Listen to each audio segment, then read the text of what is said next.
Hey everyone, and welcome to our 13th episode of the Collections Made Digital Unwrapped series. Our Unwrapped series covers chats with members of our team, discussions with people from the industry, from one-on-one chats to wider roundtables, as well as webinars, whilst keeping everyone informed of what we're up to at DebtStream. Now, on to today's session. AI technology over the last couple of years, as you may well know, has accelerated on a huge scale. And this is what is going to drive new opportunities to shape the experience of customers in collections, not just today, but tomorrow across different channels. Now, on that note, I'd love to introduce my guests for today's chat. And we're joined by Martin Nielsen from Mega.AI, who has over 20 years' experience in the call center industry around the world. Welcome, Martin. Great to have you on. How are you? Thank you, Martin. Nice to be here. I'm perfect. I'm here with you today, so what not to like? So thanks a lot for the intro. Martin and Martin on together. Martin and Martin. Yeah, it's perfect. Well, like I said, thanks for joining us, Martin, and to have a conversation with yourself about all the wonderful things of AI. But before we get into that, to get started, it'd be great to tell everyone watching a bit about yourself and your background in the industry. Yeah. And thanks for having me here. I'm Martin. I'm one of the co-founders of Mega. I'm based out of Denmark, so sitting in Copenhagen. And actually, the whole collection space is quite new to me. I've been in it for the last little year actually. But before that, so my background is actually the call center industry. I was raised and born there, more or less. I went into it when I was 19, and oh my God, I'm 46 now, and I never left, more or less. So I used to run Scandinavia's largest outbound operation in call centers spread out all over Europe and having 500 people Well, sitting. well, we say once you're in the collections industry, you never leave as well. So now your next 20 years is the It's here. So yeah, but it's funny. There is a lot of the same structure and the same things actually in my world and in this world. So it's a little familiar, but I'm learning every day also. So yeah, you're right. Next 20 years in collection. exactly. No, great to have you on, and good to just hear a little bit about your background. But I'm sure it's going to come through throughout the conversation as well. But I guess one of the things, for instance, how we've started conversations with DebtStream and Mega AI is, as like we said, the advent of the next generation of AI over the last couple of years has really accelerated. Yeah, With what you're doing in the industry and then what we're doing to have really hyper personalized like digital customer journeys, felt like okay, there's good areas to explore of how can we make a more rounded across channels yeah. experience for customers. But before we get into any aspects of maybe why we've partnered, it'd be great to just dive a bit deeper into Mega AI and why Yeah. you got founded and the project and journey that you're on. Yeah. Yeah, actually, me and Peter, because Peter, my co-founder, he used to run inbound operation in the thousands also for many years. And when we created Mega 1.5 years ago, it was actually because all the pain points or problems where we had problems with staffing enough or enough omni-channel, enough contacts, or the cost of staff and the burnout of staff in our operations and call center operations was massively. People changed job all the time. They last for 6 months and then they were out because it was too many repetitive tasks. And it's a very, very well-known phenomenon in that industry.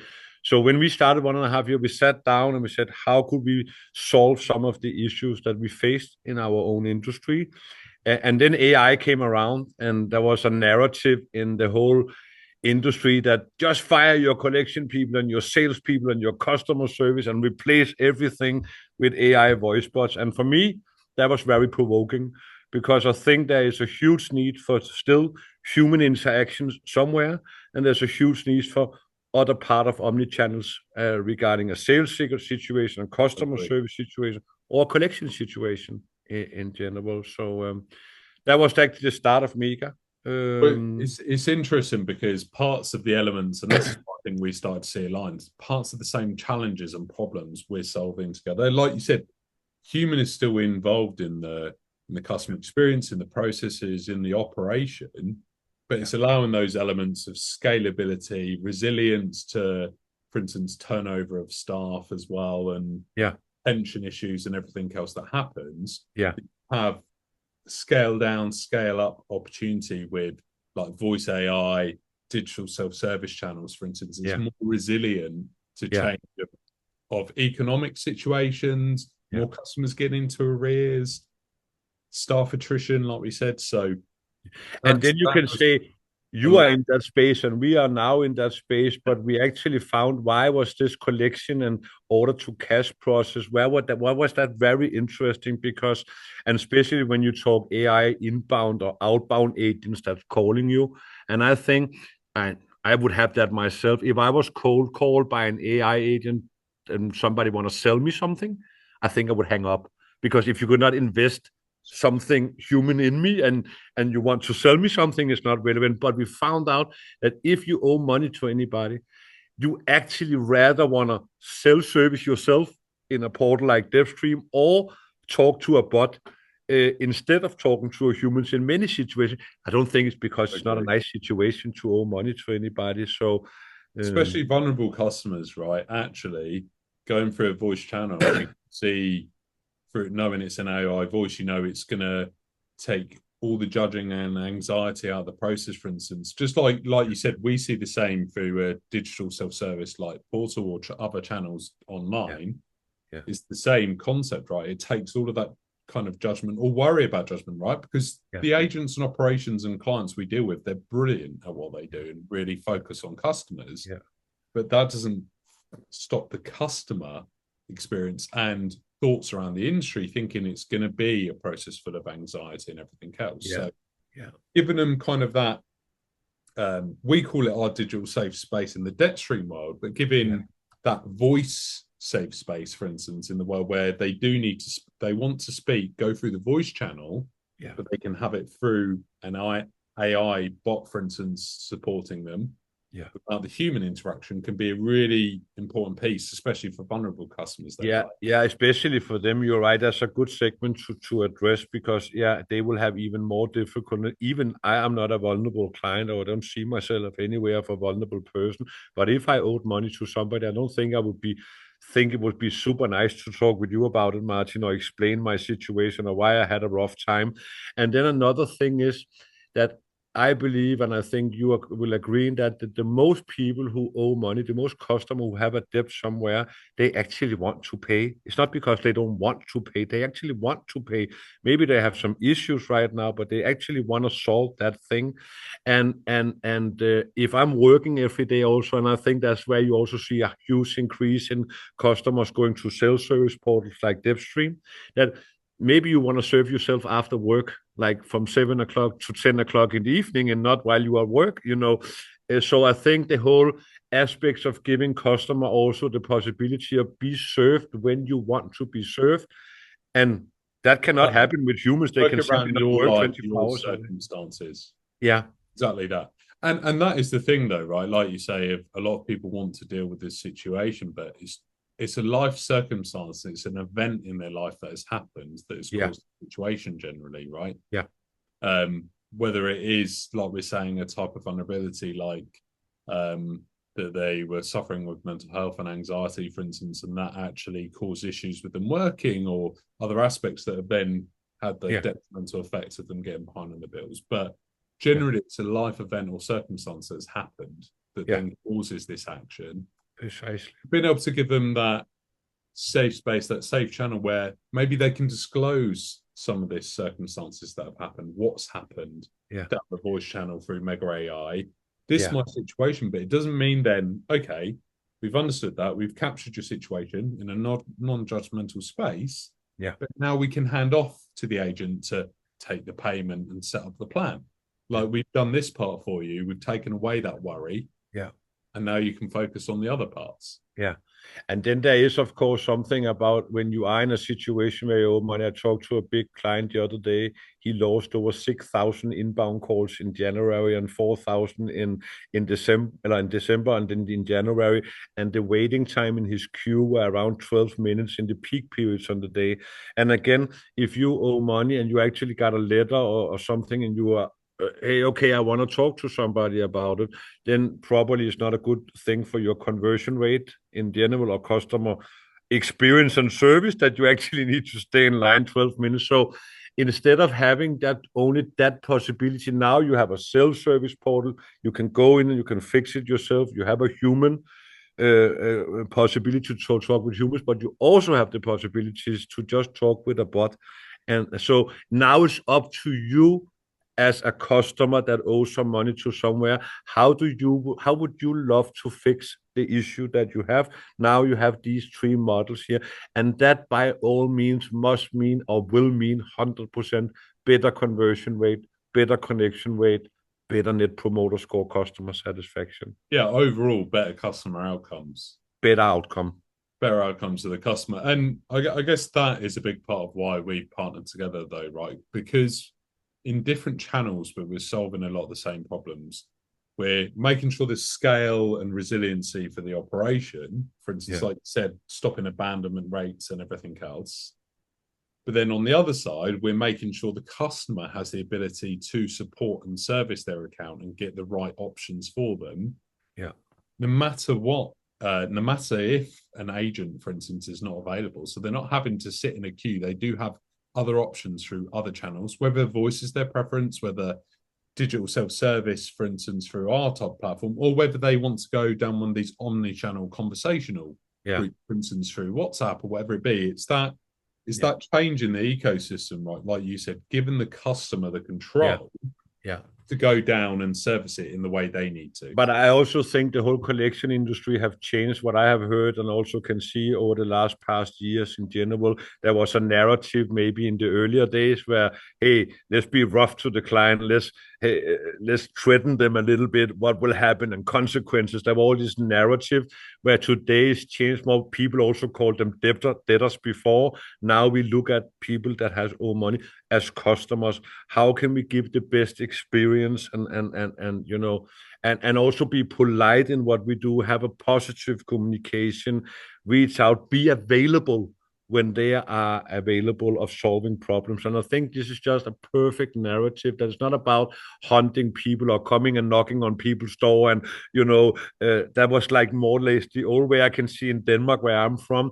It's completely gone now. You look at this collection industry as a service thing, like it's the same as selling something to a client to collect money. You want to give the same layer of service and possibilities. Exactly that. Exactly that. I totally agree. It's a customer focused approach.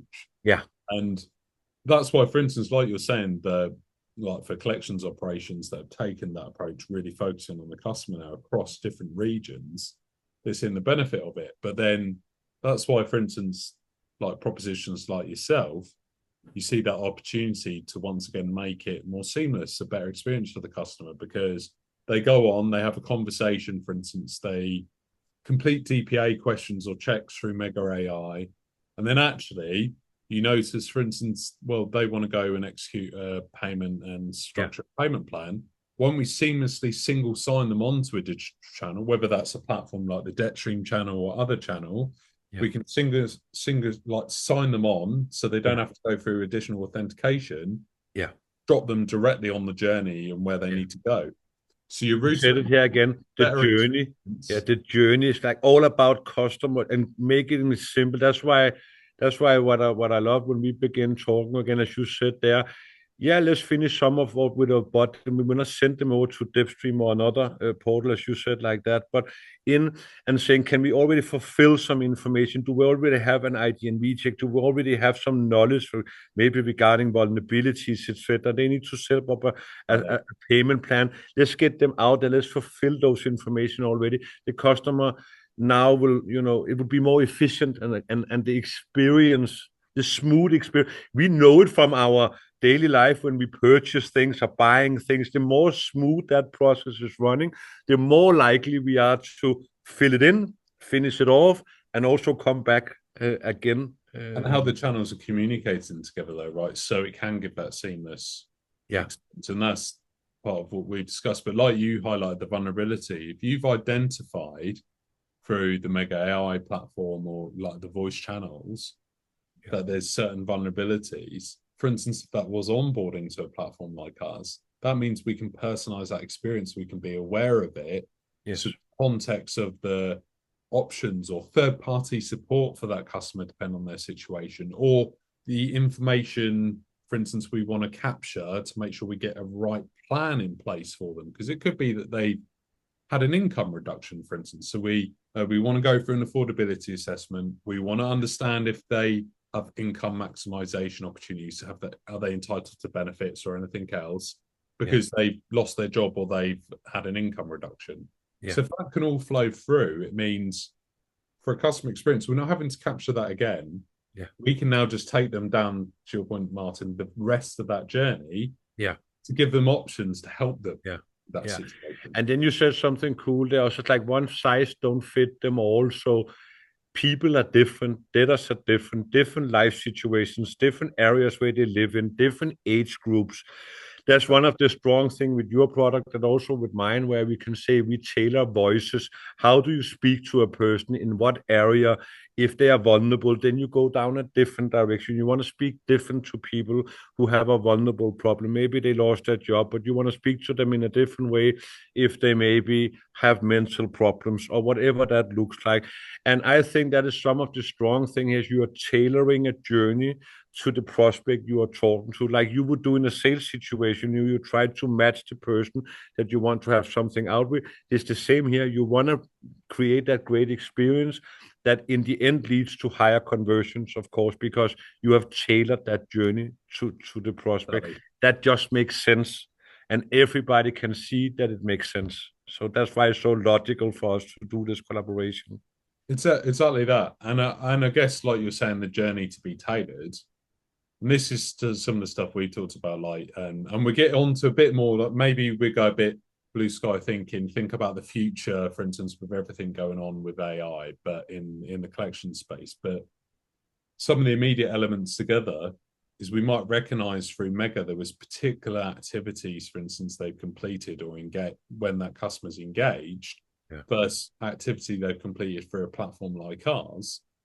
So that data is crucial to personalize it for the collection agency or the lender or utilities company, for instance, that customer's in arrears, because next time something comes up and they know they need to capture this or do this activity for the customer, well, they know actually Mega.AI, the voice channel, is going to be the best one to get this outcome. That showed there was their preference for that channel to do this, versus to make a payment and structure a plan, as an example, might be the digital channel, for instance, or vice versa. So you can start to personalize even the outreach based on the engagement data Mega and DebtStream will produce. And if there is no success, how else do I personalize it for future interactions?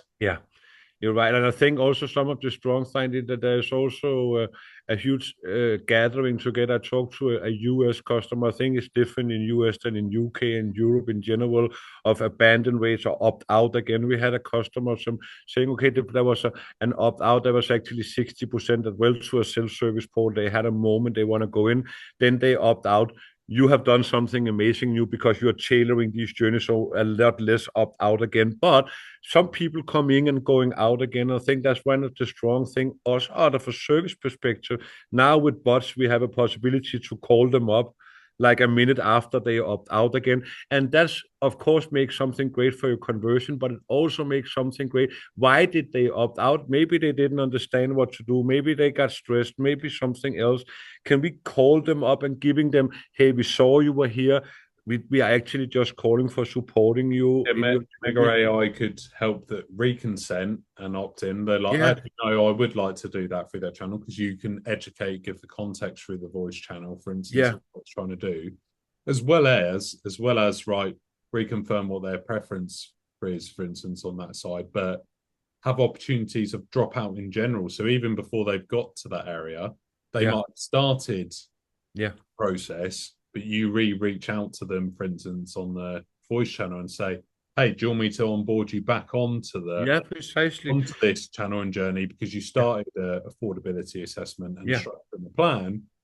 No, you've not finished. It's like And we see this across channels. It's that in Amazon moment, right, in your basket. Precisely, but is for me, it's actually just a good service. It's not to it's not push people anyway. It's a service layer again. They were in there. They had a moment. Apparently, something went wrong or something happened that. Oh, so let's support you in that because they have taken the choice to want to, move forward with this arrangement or something. So I think is also we talk with a lot of collection companies, and of course, and you also do the same. And of course, for them, it's a necessary now. You need not just to have a self-service portal or some bots, IVR bots. You need to take that up to the next level. This is what you do as a collection company. Yeah, you are third party. You need to have those different opportunities to give to your clients. No, I agree. I agree completely. And I think what you and I have learned is you and I could talk about this stuff all day and probably bore everyone at like who Yeah, I think so. this as well because we could talk about this for hours. But we're not here to do that. We know we're here to have insightful, meaningful conversations Yeah. on that side. And what I'd love to do, and it doesn't have to just be about debt collection, but thinking about future outlook, we know everything we're doing together now on that side, but thinking of AI, for instance, in the industry, like what's next in AI in debt collection, would you think, for instance, in the future? But it could be a Yeah. different sector. Doesn't it could be just focusing on customer experience, right? Yeah. As I well. think it's an interesting conversation, and my daughter is now 21. I talked with her a couple of days ago. We talked about when the first mobile phones came, they were that big, and then a couple of years after they were that, and then get that small, and it took like quite a lot of years to get used to the development and how fast it went. And when people ask me sometimes now, where are we in 6 months with AI? I'm saying I don't know. I'm scared with it myself. I don't know where we are actually and how far, Well. but it's not 6 7 years of small steps. It's like week to week. I had a conversation with a guy called Victor from a company called Synthesia. They're building AI avatars, and I said to him a couple of months ago, how long time do you think before a bot or something else will call up and book a meeting, and on that meeting there will be a team avatar, an avatar on me on that team's meeting conducting the meeting. And he said, yeah, that's crazy. 3 to 4 months. So that's how fast it go. And I think that will be some of the next thing that I we will think talk about with that side avatars. actually. I think about that side for vulnerable customers because you identify that it's a vulnerable customer, and depending on what it is, for instance, you get loneliness, Yeah, anxiety. So just I guess maybe step aside just debt collection, right? As a general for people and customers, for instance, like a utilities company that has an older customer, for instance, that they know is living by themselves, for instance, yeah, and side, but they may be suffering a bit with anxiety or whatever else it be. yeah, But actually being able to have that interactive piece and where it's going, like humanistic, for instance, interaction, yeah, that's potentially good just for the well-being of the person and the customer, right? That having that yeah. interaction, not just for the outcome of process. Agreed. That's the potential ability of AI, right? It's going to completely challenge other areas, not just our sector, other areas and sectors for customer experience and how Yeah, do you operate and support people, just yeah. people in general. Yeah, you're right. And I think so where we talk about vulnerable clients specifically, there was a guy in UK was a big water company a couple of months ago. They were out of water for 72 hours. There was some breakdown. They had more than 9,000 vulnerable clients. No information went out to them. There was no possibility of calling in or etc. And you're right, vulnerable client that was stressed about the situation as well. So that was of course a very good area. But I think if you go completely outside of our two industry, just the healthcare, when you go to a hospital today, when you're calling in to have an appointment or you're sick or you're feeling sick, the way that humans can do that screening part is they have short time.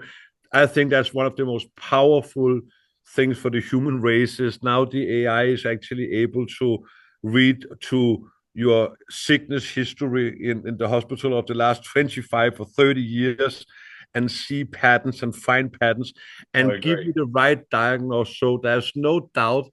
Yeah, we think we love what we do, but if you really want to have real value in that sector, you will be saving life.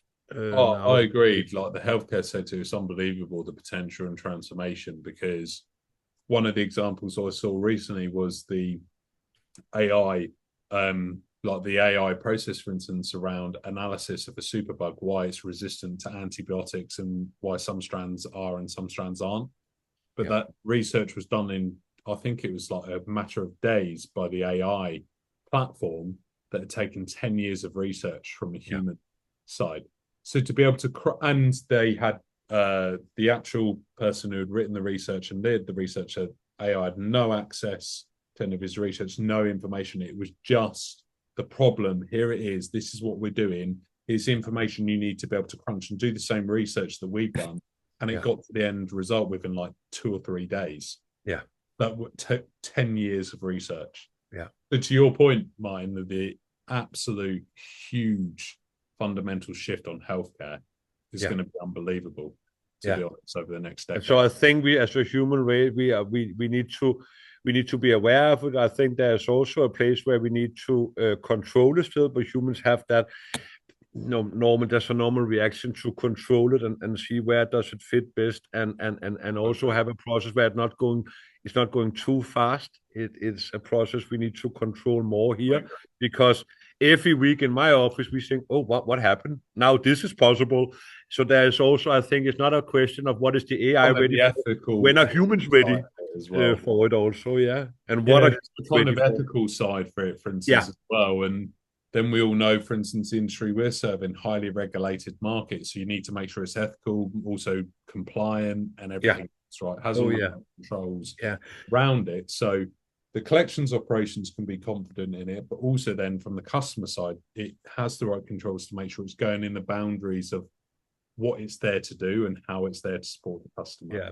And again, it is, as I said to all customers, this is a thing you should take very serious, to communicate to your client how you use it, what you should not use it for, when there should be a human interaction, because it's about to protect your brain also. And when you play with these things here, it needs to be super skilled, super controlled, does what it needs to do, and nothing more than that.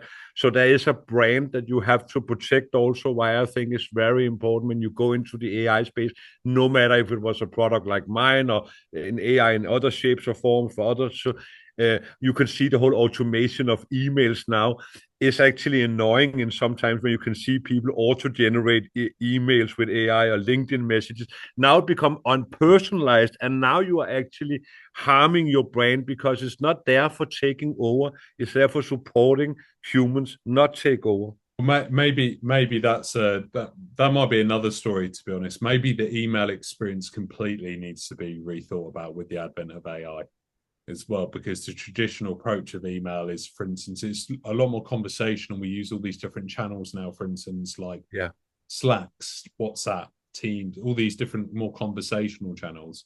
yeah, So maybe there's in the next couple of years, someone will set the challenge of one of these LLMs to say, how do you completely reimagine the email experience without any direction to see yeah, what happens, right? yeah, yeah, If it was a greenfield opportunity moment to yeah. email. But Martin, like honestly, like I said, I think we could go on have conversation for I hours, know it. as we've shown we've right now. But I guess there's future time, right? We're collaborating together. You're doing a lot of great things. For instance, like you're hosting dinners, for instance, with different people from the industry and events and everything else. So there's Yeah, lots of opportunities, everyone watching, to have a conversation with Martin and his team at Mega.AI as well about what they're doing, but also their thoughts around the industry and everything that's going on as well. But like I said, thanks for joining us today, Martin. It's been a great conversation. And just for me, as always, as a final message, like the aim of this series is to add value to the collections industry using the team's backgrounds and experience. Like Gareth, Leo, and I have over 20 years of experience in the collections and recoveries market, from building out the initial digital platforms across like Arrow Global, Hoist Finance, and others before we founded DebtStream to enable the industry to drive digital collections for our solutions. But that's it for today's episode. And thanks for everyone listening wherever you are in the world. Make sure you keep in touch for our different channels and look out for the next episode in the series. But For now, once again, thank you, Martin, for joining, and we'll see everyone soon. Thank you. Have an amazing day.